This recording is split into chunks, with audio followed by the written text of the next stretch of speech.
Bismillahirrahmanirrahim. Assalamualaikum warahmatullahi wabarakatuh.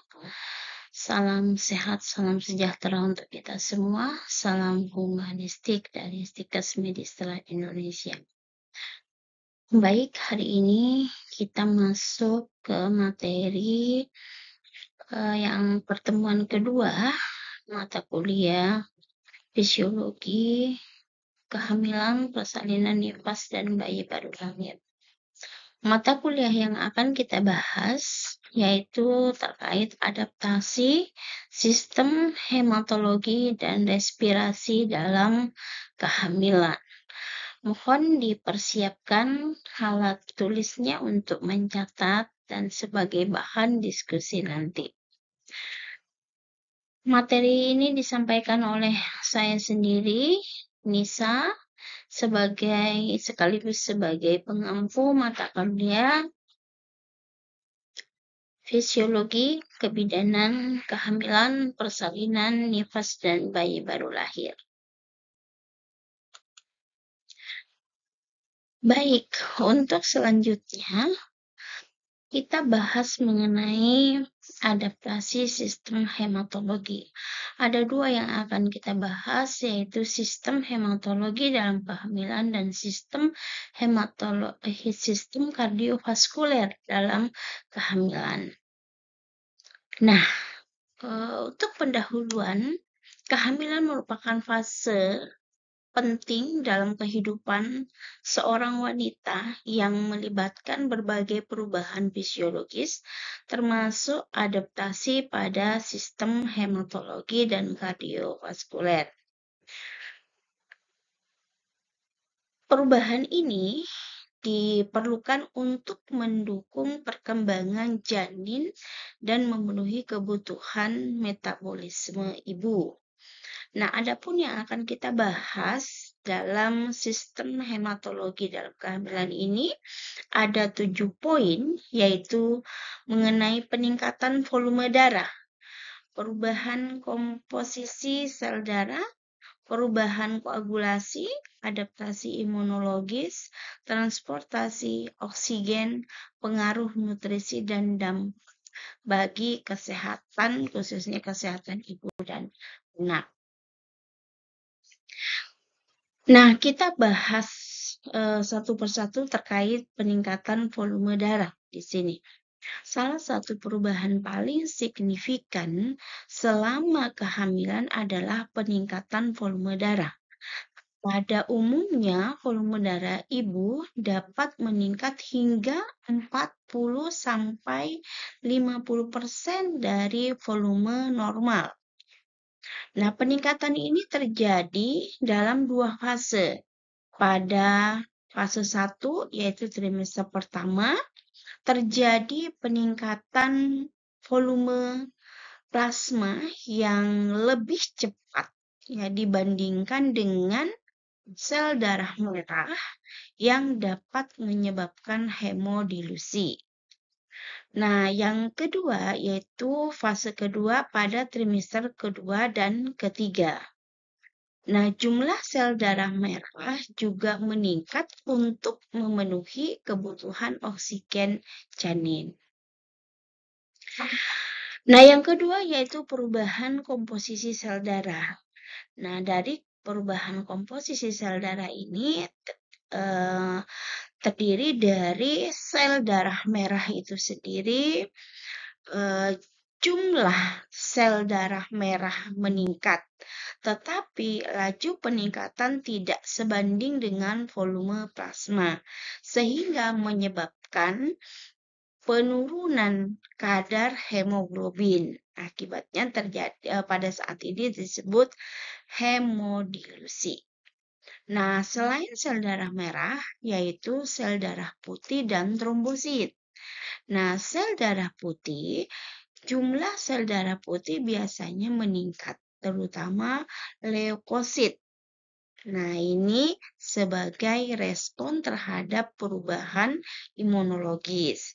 Kalau pada trombosit, jumlah trombosit biasanya sedikit menurun atau tetap dalam arti stabil, tetapi fungsi dari homeostasis tetap terjaga. Nah, selanjutnya yaitu perubahan koagulasi. Nah, perubahan koagulasi di sini pada masa kehamilan terjadi peningkatan risiko trombosis akibat perubahan sistem koagulasi.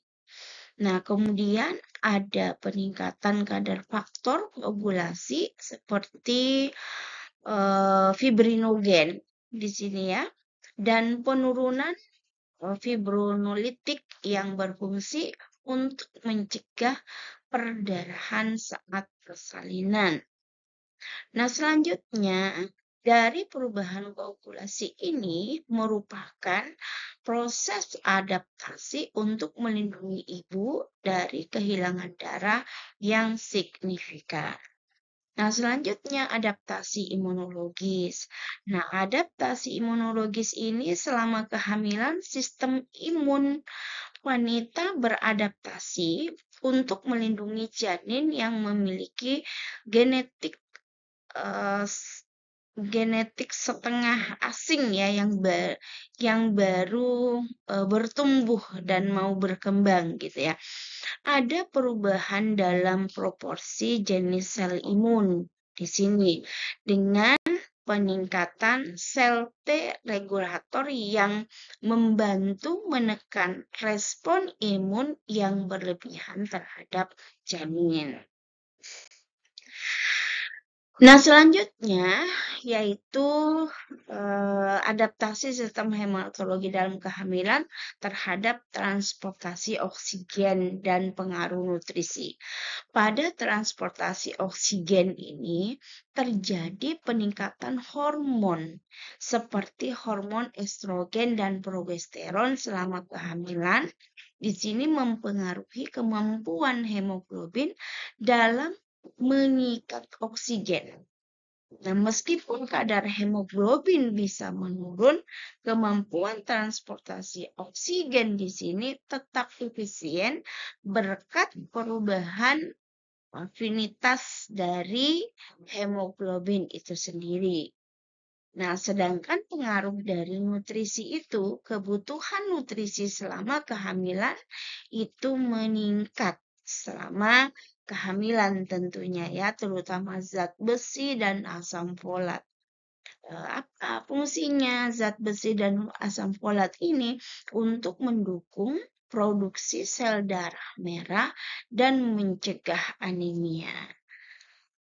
Nah, di sini kalau kekurangan nutrisi ini dapat mengganggu proses hematopoiesis. Ya. Nah, apa dampak dari adaptasi sistem perubahan dari hal tersebut gitu ya, terutama pada dampak kesehatan. Nah, pada dampak kesehatan ini merupakan perubahan dalam sistem hematologi selama kehamilan dapat memicu beberapa kondisi kesehatan seperti berikut. Salah satunya itu adalah anemia, trombofilia, dan preeklamsi. Nah, akibat kalau anemia itu akibat oleh karena defisiensi zat besi atau hemodilusi. Kalau trombofilia itu peningkatan risiko pembekuan darah yang dapat menyebabkan trombosis vena dalam atau kita kenal dengan emboli paru. Ya. Sedangkan preeklamsia itu sendiri kondisi yang berhubungan dengan tekanan darah tinggi dan gangguan organ yang dapat mempengaruhi sistem hematologi. Nah, jadi akibat dari perubahan sistem hematologi yang tidak terkontrol dengan baik itu mengakibatkan beberapa dampak yang perlu dikhawatirkan terhadap kesehatan baik pada ibu maupun pada janin. Ya, salah satunya 3 hal yang penting yang perlu diwaspadai itu adalah anemia, ya, kemudian trombofilia dan preeklampsi. Ya, selanjutnya kita lanjut ke adaptasi sistem kardiovaskuler dalam kehamilan. Nah, kita kupas tuntas dulu satu persatu apa yang harus kita pahami terhadap adaptasi sistem kardiovaskuler dalam kehamilan. Adaptasi pada sistem kardiovaskuler dalam kehamilan ini membawa berbagai perubahan fisiologis yang signifikan terutama dalam sistem kardiovaskuler. Adaptasi ini penting untuk memenuhi kebutuhan ibu dan janin selama periode perkembangan yang kritis, ya. Nah, di sini adapun beberapa adaptasi yang terjadi itu ada 8 ya, perubahan yang terjadi terhadap peningkatan volume darah, perubahan denyut jantung, kemudian perubahan tekanan darah, perubahan pembuluh darah, perubahan dalam fungsi jantung, perubahan metabolisme oksigen, respon terhadap aktivitas fisik dan risiko serta komplikasi dari kardiovaskuler itu sendiri. Ya, kita bahas tuntas dulu nih satu persatu. Kita mulai dari peningkatan volume darah dan perubahan denyut jantung. Pada peningkatan volume darah total meningkat. Ya, tadi sudah disampaikan di awal bahwa meningkat sekitar 40-50% selama kehamilan, ya. Nah, kenapa ini terjadi? Peningkatan ini terjadi karena peningkatan volume plasma dan peningkatan sel darah merah. Nah, dari peningkatan volume plasma meningkat lebih awal dan lebih signifikan dibandingkan dengan sel darah merah yang sering menyebabkan hemodilusi dan sehingga menyebabkan penurunan terhadap kadar hemoglobin di sini. Sedangkan peningkatan sel darah merah itu sendiri, meskipun peningkatan ini terjadi tidak secepat volume plasma. Ya. Selanjutnya perubahan denyut jantung. Perubahan denyut jantung ini terjadi adaptasi untuk bagaimana peningkatan denyut jantung dan peningkatan curah jantung di sini. Nah, peningkatan denyut jantung itu selama kehamilan, denyut jantung ibu dapat meningkat 10 sampai dengan 20 detik per menit. Ya, 20 detak. 20 detak per menit ya. Berdetak 10 sampai 20 detak per menit. Ya, ini diperlukan untuk meningkatkan curah jantung dan memastikan oksigen itu cukup untuk memberikan suplai nutrisi kepada janin.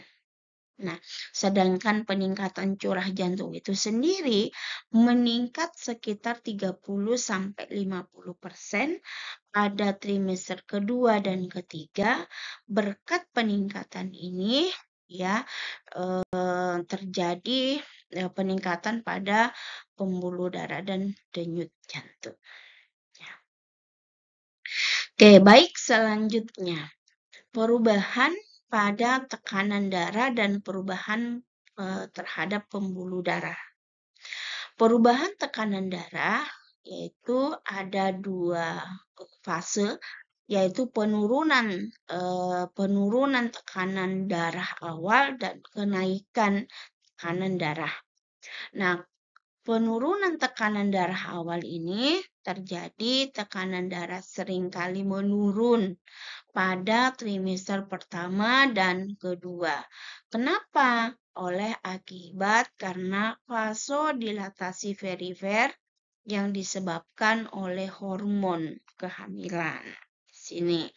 Kemudian sedangkan kenaikan pada tekanan darah ini biasanya sering terjadi pada trimester ketiga.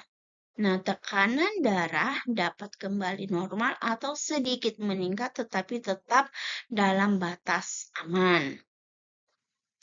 Nah, selanjutnya pada perubahan pembuluh darah itu sendiri, di sini ada dua yang perlu diperhatikan, vasodilatasi dan peningkatan volume vena. Pada vasodilatasi ini hormon ya salah satunya seperti progesteron menyebabkan relaksasi otot polos pada pembuluh darah sehingga mengakibatkan vasodilatasi dan penurunan resistensi vaskular sistemik. Nah, sedangkan pada peningkatan volume vena, pembuluh vena ini menjadi lebih besar dan lebih elastis untuk menampung peningkatan volume darah. Nah, selanjutnya perubahan dalam fungsi jantung dan perubahan pada metabolisme oksigen. Perubahan dalam fungsi jantung ada dua yang perlu diperhatikan, yaitu peningkatan ukuran jantung dan peningkatan fraksi ejeksi.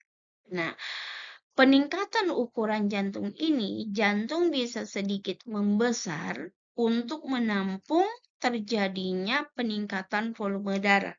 Sedangkan peningkatan fraksi ejeksi dalam hal ini jumlah darah yang dipompa jantung ya dalam satu siklus ya.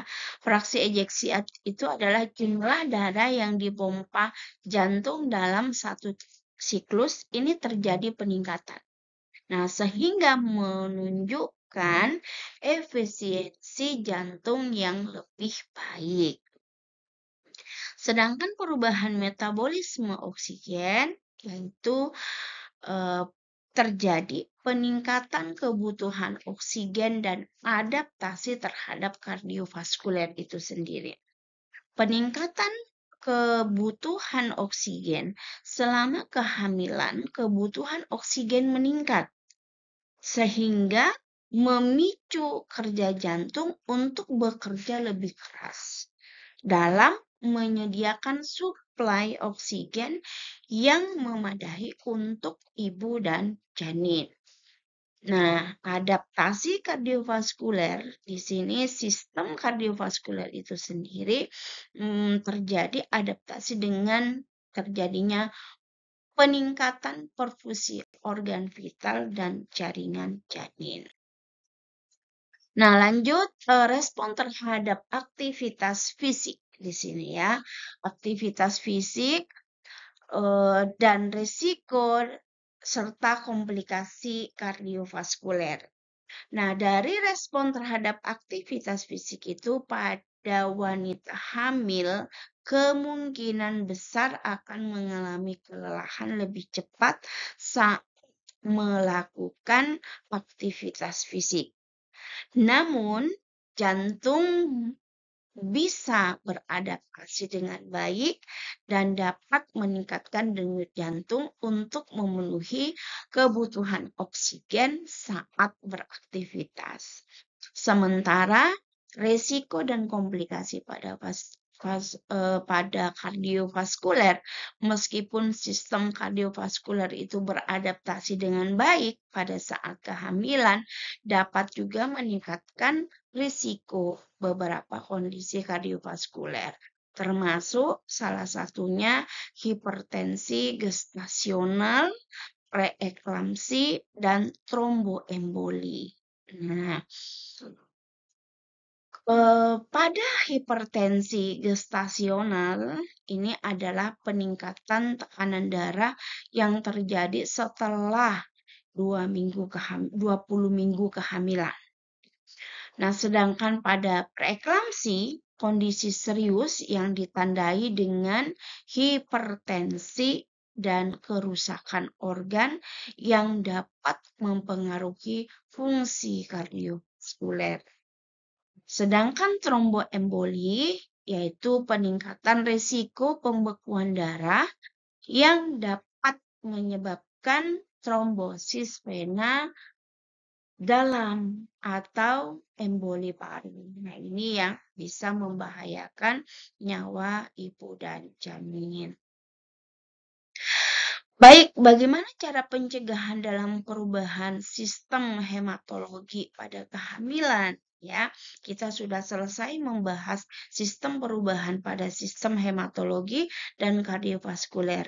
Nah, sekarang kita bahas bagaimana cara pencegahannya dalam menghadapi perubahan-perubahan atau adaptasi dari sistem hematologi dan sistem kardiovaskuler. Yang pertama kita bahas dulu mengenai sistem hematologi. Kontrol antenatal rutin. Ya, antenatal care di sini. Kontrol kehamilan merupakan salah satu cara untuk mencegah salah satunya anemia pada ibu hamil yang paling baik. Ya. Kemudian konsumsi suplemen kalsi atau vitamin-vitamin ya pada masa kehamilan untuk mencegah terjadinya anemia yang disebabkan karena kekurangan asam folat dan vitamin B12. Nah, konsumsi tablet zat besi itu harus teratur sesuai dengan petunjuk dokter. Dan yang paling penting adalah konsumsi makanan bernutrisi. Nah, ini kita bahas terkait bagaimana cara pencegahan dalam perubahan sistem kardiovaskuler?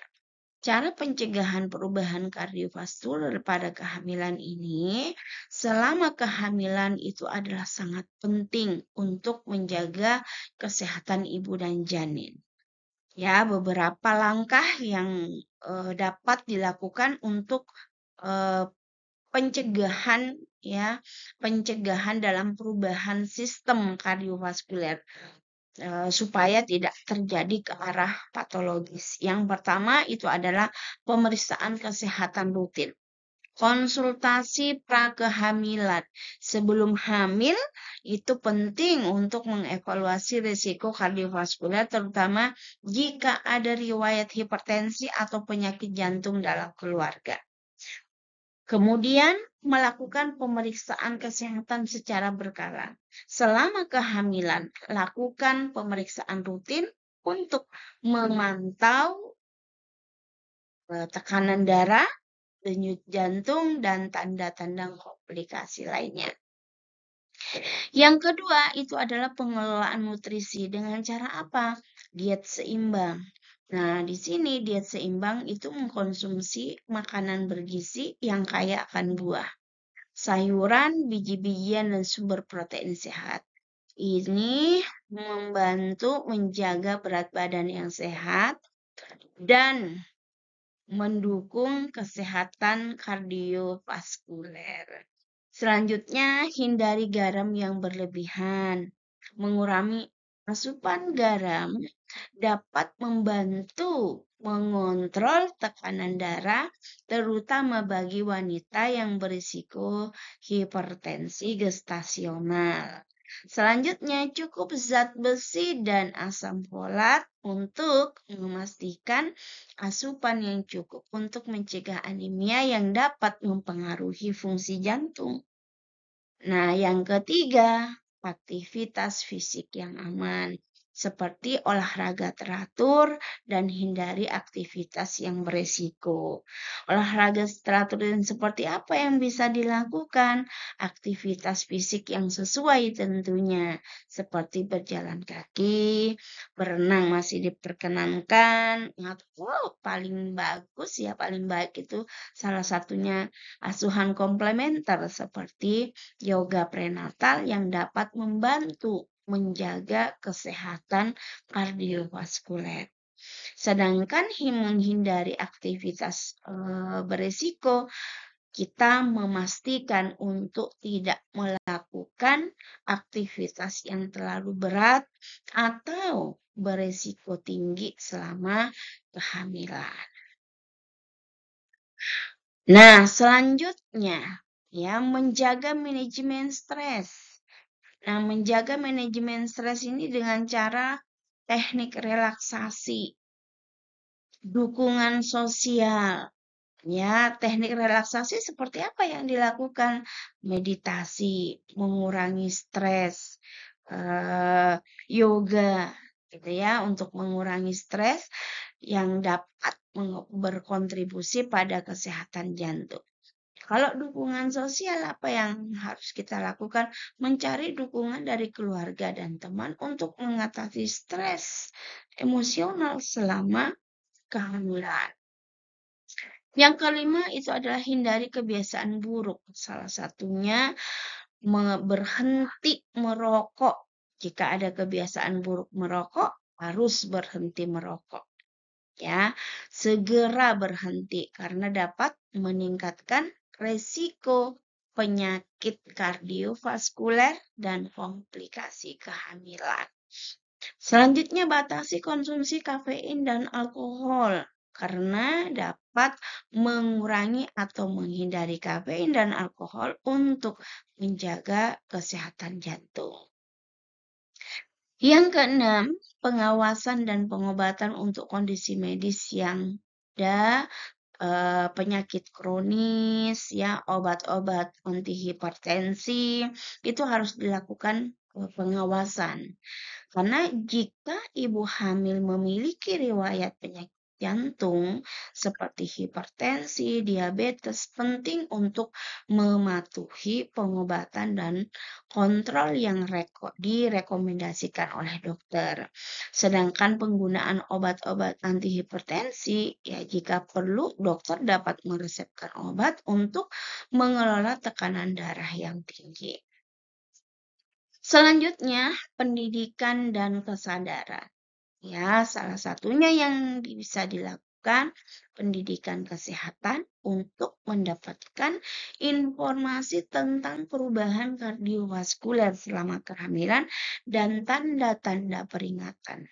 Ya, supaya tidak terjadi ke hal yang patologis, gitu ya. Tanda-tanda patologis atau tanda-tanda darurat seperti apa yang harus dilakukan?